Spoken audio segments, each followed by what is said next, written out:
Salud.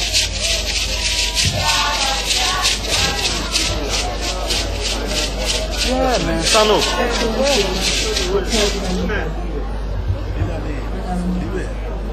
Ellen, so I congratulate you on being the first woman president in Africa and the first black female president on the planet. We honor very often those outside, but I wish to honor you today because you're an example to all Africans all around the world and all African females.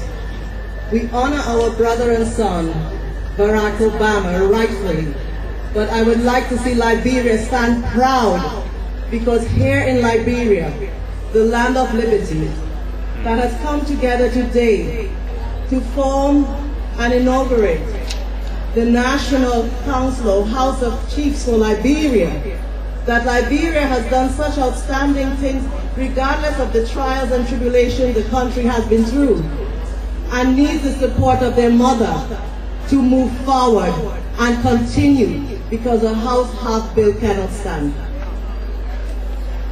Congratulations, Your Excellency. To the chiefs of Liberia, it takes two hands to clap. In many ways, the country is very young, but in the short time I've been here, and I've had the pleasure to enjoy the character of the people, I have seen so much that has been done in a nation where many question how long will it take to build it, and it's based on the efforts of your government. In order for this nation to move forward, I ask from the chairman and all of the chiefs to work together and support each other in moving forward.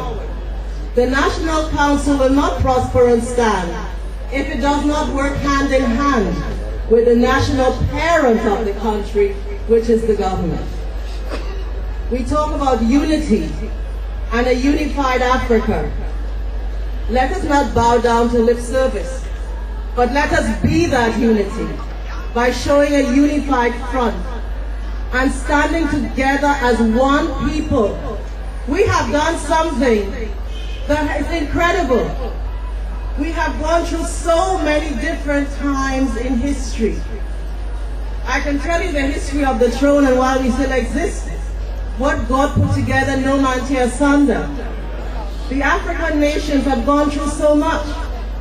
And yet today we can celebrate that the chiefs, the former kings and queens, are still yet here today within Africa, the only continent in the world where our traditions still stand, where we still have our kings, our queens, and our tradition, where we have withstand all the trials and tribulations of life, because we are the first and the firstborn nation of God, from which all nations were born. And we can celebrate that we have the first African-American president of the United States of America. But before, we have about the first black president, a female president on this planet Earth of a country, and here in Africa. We should recognize our own. And I will expect, and I humbly beg, that the chiefs give the support to the daughter of Liberia where it is needed, or otherwise we are hypocrites. If we are to support, if we're supposed to move Africa forward, we have to stand as one and stand strong. I have everything thrown in my head. If anyone think I walk in a bed of roses, you are so wrong. Anyone who stand up for this nation called Africa, because we are one, get ready, because you will go through storms, you will go through trials, you will go through tribulations, you will be called every single evil name in the book. But our courage is the very tradition and the purpose of the opening of this important building and institution today. I've been called every name in the book because I believe in the people, all people, because the rain falls on good, bad, black, white, Asian, or Chinese. All people have been lied to. But of all people, the house of which I belong to is the African Black nation. So charity begins at home. My first priority is to see that the economical condition called poverty is removed from the very vocabulary of Africa. So if man wish to persecute me, they can continue.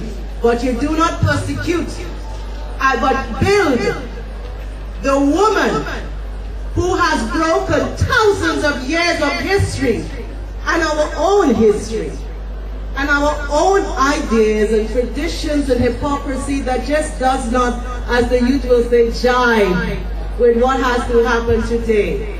By breaking the rules and bringing this country called Liberia step by step back on its feet, because we must crawl.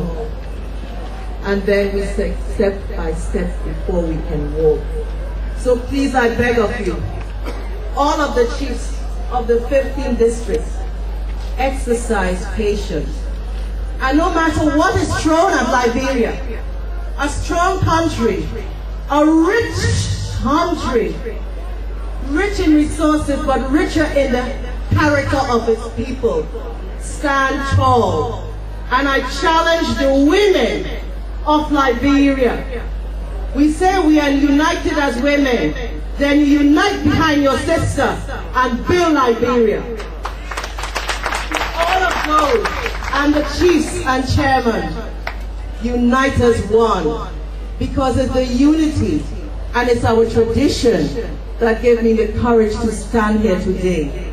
I would like that unity and the tradition of respect of who we are to be passed on to our children. So, Your Excellency, sister and mother, Your Honor, it was a pleasure meeting you, and it's a pleasure to meet you and to meet you all. Our ambassador from Ghana, thank you for Ghana doing everything possible to get us here.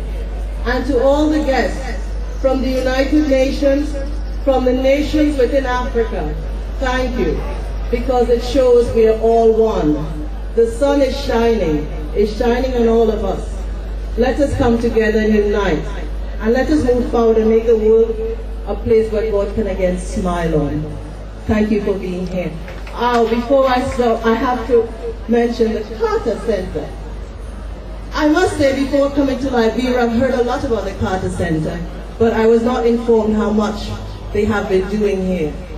And it has been a pleasure to learn of the efforts and the contribution to help the people of Liberia. Thank you so very much. It is a pleasure and honor to have known you. Thank you all.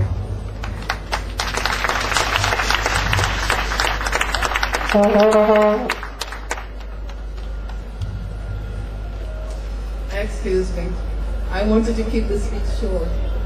On behalf of the African Federation of Kingdoms, and on behalf, I am sure, my dear sisters in the room, of all the women, we would like to give a small symbol of Africa to our first